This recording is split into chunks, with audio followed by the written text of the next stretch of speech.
All right, welcome back to the morning show here on the Rise News. That was an interview there with Fola Daniel. We appreciate Fola for coming, but we need to quickly move to the next guest. During the week, the Department of State Services released Omoyele Sowore, convener of the RevolutionNow Movement, as well as retired Colonel Sambo Dasuki, a former national security advisor. The two men were released on Tuesday evening following a directive from Abubakar Malami, the Attorney General and Minister of Justice. The DSS had initially refused to release Sowore, who had been granted bail by two different courts. He had been arrested by the secret police on August the 3rd ahead of a planned nationwide protest. Earlier this month, he was temporarily released after 124 days in detention, but was forcefully rearrested at the Federal High Court less than 24 hours after his release. The circumstances around his rearrest sparked national and global outrage. After the court invasion, Malami took over the case from the DSS before ordering the release of Sowore and Dasuki. The Minister of Justice said his office will not defy court orders. Moments after the release from detention, Sowore had a brief interaction with journalists. We'll let you guys into time to talk to the media, okay? Don't worry. Just, the only thing is to thank Nigerians. They made it happen. And they should not relent. Nobody can take the people who are determined for granted. Merry Christmas to Nigeria. Yes, thank you. Joining us now to shed more light on the release of Sowore and Dasuki is Mr. Inibehe Effiong, a legal practitioner, human rights advocate, and a member of the legal counsel to Omoyele Sowore. Welcome to the morning show. I can say Merry Christmas. It's a good day to be alive. Thank you. You know, the last time we had you on here, we were clamoring for the release, and it's finally happened. Now, my first question to you is, I wouldn't call this a release. I'll call this an obedience to the court orders that had been put out before. Were there any conditions, new conditions put forward by the Attorney General of the Federation for the time he has been out? You've correctly said it was basically compliance with the extant order of the Federal High Court per Justice Ijoma Ojukwu, who had admitted Mr. Sowore to bail on stringent conditions, which he had satisfied and fulfilled. There is no way the Attorney General of the Federation could have added or subtracted from the conditions set by the court. So what he did was basically to assert his authority as the chief law officer of the Federation by the combined effect of Section 150 and 174 of the Constitution, by insisting on compliance with the order of the court, again in line with his obligation under Section 287 of the Constitution. So for us, we welcome the compliance with the order of the court. Though belated, we hope that this time the government is sincere and the government will not somersault by trying to subvert due process and the rule of law again. You know, you have mentioned, sorry if that no new conditions have been added. However, part of his bail conditions from before was that he doesn't address the press. And from the sort that was played earlier, we do see him having interaction with some of the journalists. Won't you look at this as something that he should not have done just yet? Because there was a statement released by the DSS when he was rearrested on the 6th of December, if I'm right about the date, that he had actually spoken to certain journalists. That was why he was arrested. That is not correct. It's absolutely false. Sowore did not speak to the media on the feet. They were in court. We were in court with them on the feet. They were given 24 hours to release him. They released him on that feet. Rearrested him in court on the 6th. We were with them in court on the 6th. The government lawyer, the prosecutor, Dr. Adnan Liman, a senior advocate of Nigeria, never drew the attention of the court to that claim.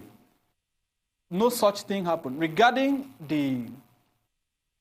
what you just referenced, Sowore has not breached the terms of his bail.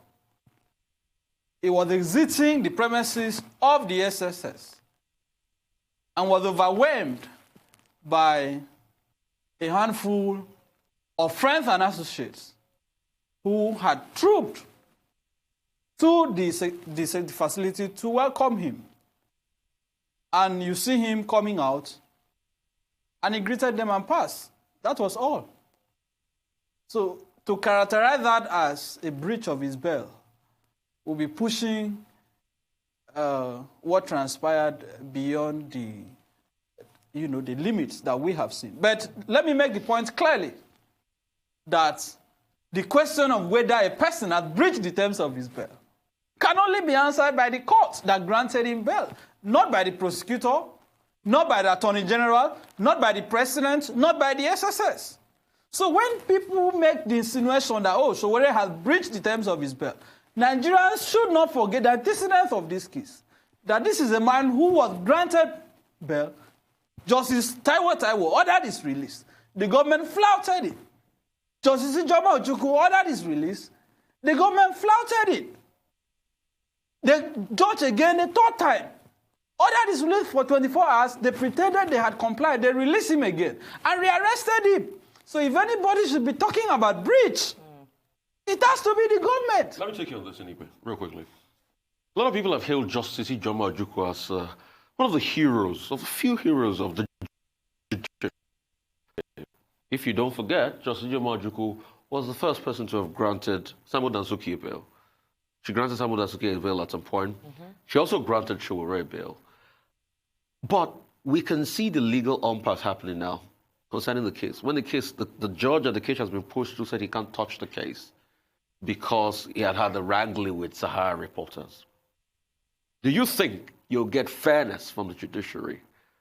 And do you also think, because not only Sowore, it's Sambo Dasuki too, do you think Sambo Dasuki will get fairness? I want you to make a tactical analysis of this case. Let's break it down. These two cases. No, the judge that raised the issue of publication that was made by Sahara reporters is actually not Ijoma Ojukwu, it's just Mohammed. Okay. Another judge of the Federal High Court, the vacation judge that the fundamental right application that we filed came before. He said Sahara reporters had made a publication, alleging that he had received bribe in the past. For Nigerians who are conversant with the medium Sahara reporters, Sahara Reporters is a disruptive media platform that has consistently been the nemesis of the Nigerian establishment. So there are people who have grievances, rightly or wrongly, against Sahara Reporters because of the nature of work it does. But regarding Sowore's case, whether he will get justice, as a minister in the Temple of Justice, I have confidence in the Nigerian judiciary. We believe that justice will be done because as far as we are concerned, the Nigerian state is not even interested in prosecuting Sowore. And this is the narrative that we expect the media to examine closely. How sure are you about not the government is not interested. How sure are you? But they have this back and forth. The trial will start in February. I just confirm to you that since this charge was filed, all the steps and actions taken have clearly shown that there is no commitment to prosecute. And let me give you reasons. Inibehe, tell me something I don't know. As I speak to you right now, the federal government has not furnished us with the statements of their witnesses, contrary to the order of the court. When we were in court on the 5th, the judge had to impose a fine of 100,000 naira against them for wasting the time of the court. And if you are interested in prosecution, why will you detain someone that has been granted bail by the court? You cannot disregard the judicial process and pretend, that I want trial. Again, the same government that pretends to be prosecuted is issuing statements day after day. The only prosecution that we have seen is media trial. Otherwise, how do you explain a situation? that Malam Gabashehu, the SFS are continuously issuing statements. They are still talking about revolution. They are still talking about overthrowing the government. They are still saying, oh, Sowore is not a journalist. He was not arrested because he's a politician. He was arrested because he called for revolution. I mean... And he said that yesterday, not the first day? No, well, that is the point I'm making, that you have filed a charge against him. You have preferred charges against him. So what you're saying in verbally is that the government doesn't have witnesses to this effect. Witness to what? Witness to what they have. They have categorized alleged. this as a case of national security. So what they have alleged. So Inibehe, that's why I say, tell me something you don't know. Inibehe, we are not bothered by this hang case. on a minute, Inibehe. You are in the trenches. You are constantly in the court there in Abuja. You read the body language. We can see it on TV, but we don't know it. That's what I say. Tell me something I don't know. So are you saying invariably that all this money laundering and terrorism charges, that the government doesn't have witnesses against Sowore? Look, I'm trying to be very cautious in the comments I make because the matter is sub judice. But suffice it to say that Sowore is entitled to presumption of innocence. When the chips are down, this comic display, this national embarrassment in the name of prosecution will be unraveled for Nigerians to see. You said someone wants to overthrow the government. You said someone committed money laundering for allegedly transferring money from his personal account to his company's account, and you call that money laundering. You said someone cyberstalked, insulted the president. Look, we are not afraid of trial. We are 100% ready to confront these people in court. We want to see their witnesses. We want to see the evidence they have. But I just confirm to you that even as I speak to you, they have refused to give us the statements of their witnesses. How can you say, oh, you want to prosecute somebody, and you are not ready to comply, you are not ready to set the process in motion? Real quickly, let's talk about Sambo Dasuki. I mean, you are the learned person here. Can you furnish us with what is happening? Sambo Dasuki, the case against him too, they said they found a firearm in his house, and that was the first charge, and the second one was as regards money and all of that. We'll take that and talk about that after we come from this quick break. We'll be right back.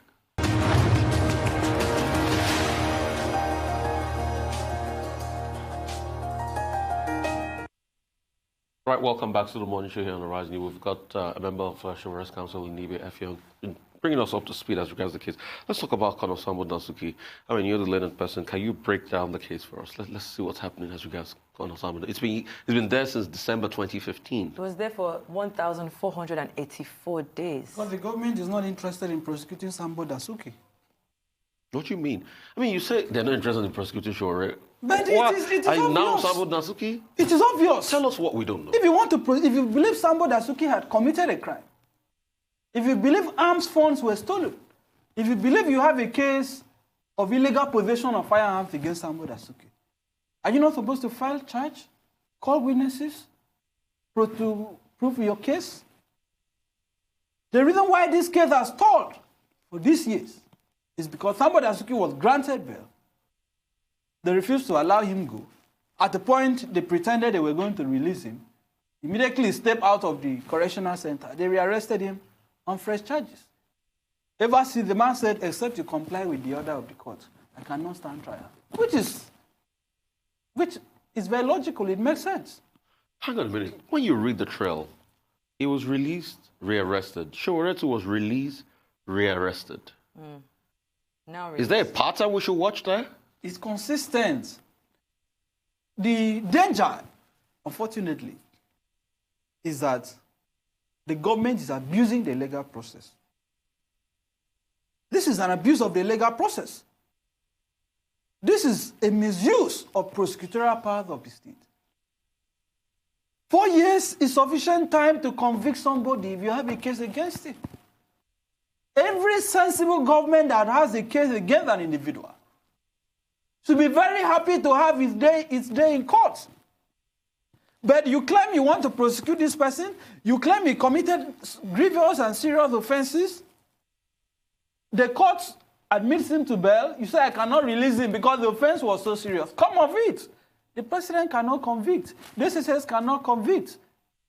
The AGF cannot convict. Only the court. So if you are interested in the judicial process, you cannot be selective about it.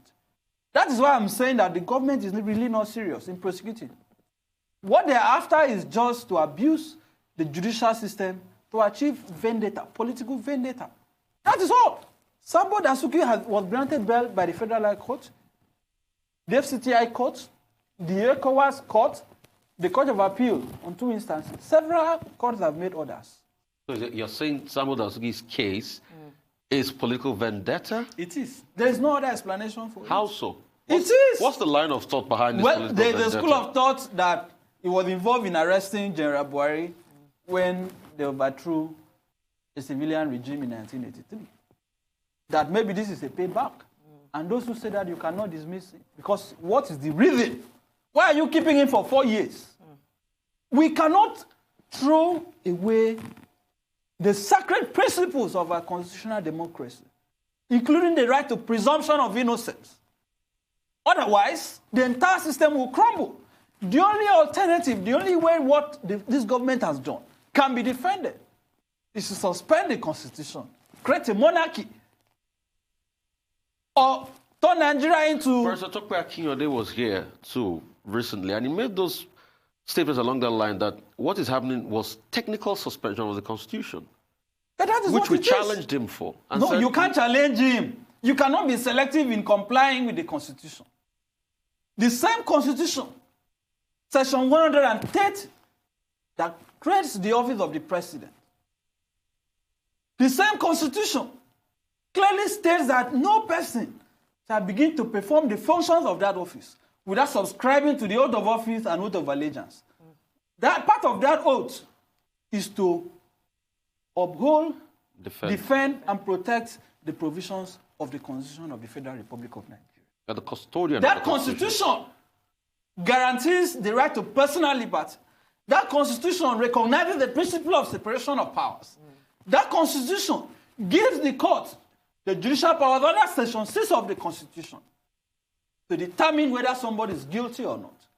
So when you say, oh, we are prosecuting national security, which is an abuse of language because it is the law that determines what national security is and when that national security is threatened. It is not the president.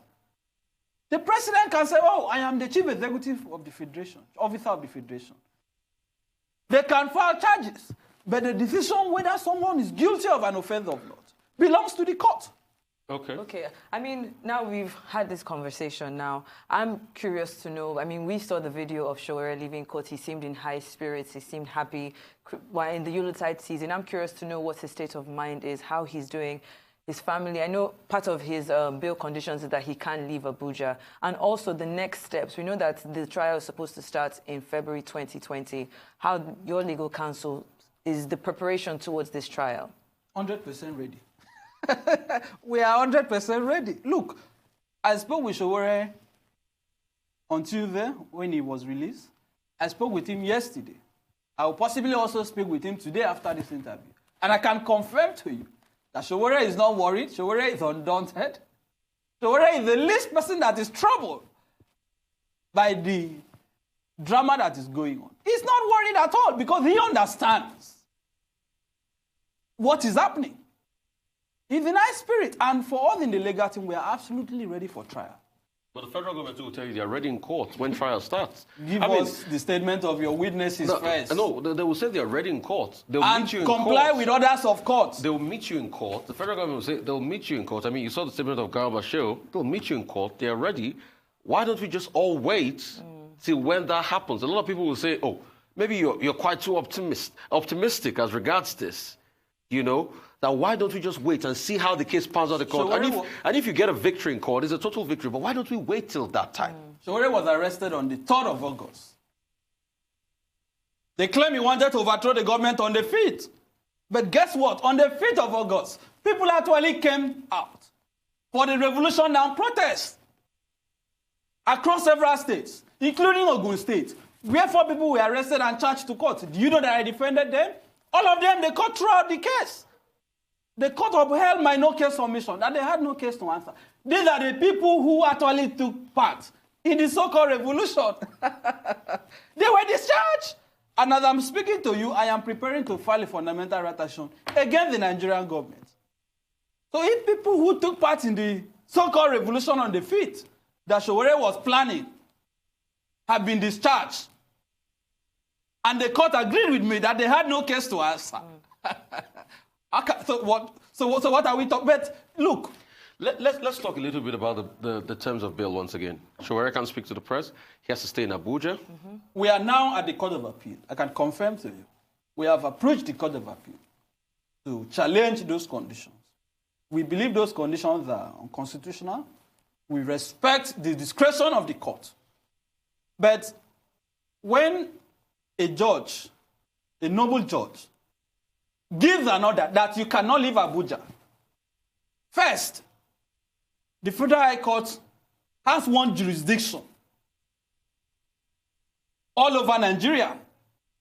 It is not like a state high court that is territorially limited to a state. Second, what is the basis for restricting him to Abuja? Have you already convicted him? He's unparalleled. And you are saying you cannot speak to the press? But the judge gave that. He's a journalist. Is he not going to earn a living while the trial is going on? In adhering strictly to the rule of law, a judge gave that bail condition. We are complying with it. Absolutely. And somebody will say, if you want to go to equity with very fair hands. Our hands are clean. Sowore is complying with it. He has not left Abuja.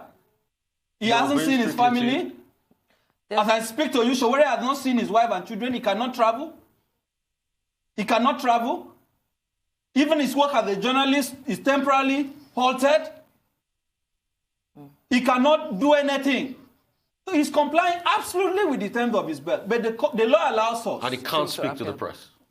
That's what I'm saying. The law allows us the right to go to the Court of Appeal. But let me also make the point that beyond Sowore, beyond Sambo Dasuki, there are other political prisoners who are being detained. And I read the statement of Malam Garba Shehu, I think yesterday, where he was saying that, oh, this government has not attacked the media. This government has not detained people extrajudicial. That this government is human rights compliant. Seriously? I mean, they also There's brought in the case of... There's one person that we haven't spoken about in all of this, and that's the co-defendant, Olawale Bakare. Where is he in all of this? It's fine. He's fine? Fine. All right, then. They did not arrest him. Okay. We have not realized they did not arrest him. As we wrap up, I quickly want to talk about Abuja Lingo. Yes. That's enough. In 10 seconds, what is the civil society doing as regards Abuja? It is a shame to the leadership and the leaders of the People's Democratic Party that has been attacking the APC government of flouting human rights, that they can watch their governor detaining a citizen for publishing something on the website. I am calling for his unconditional and immediate release. Anyway, thank you so much. That brings us to the end of the show today. I'm Rufai, Oseni. And I'm Seyitan Atigirin. Thank you for watching. You can also follow us on the social media handles showing now on your screen from our entire team here in Lagos. Enjoy the rest of your morning and, of course, the rest of your day. Happy holidays.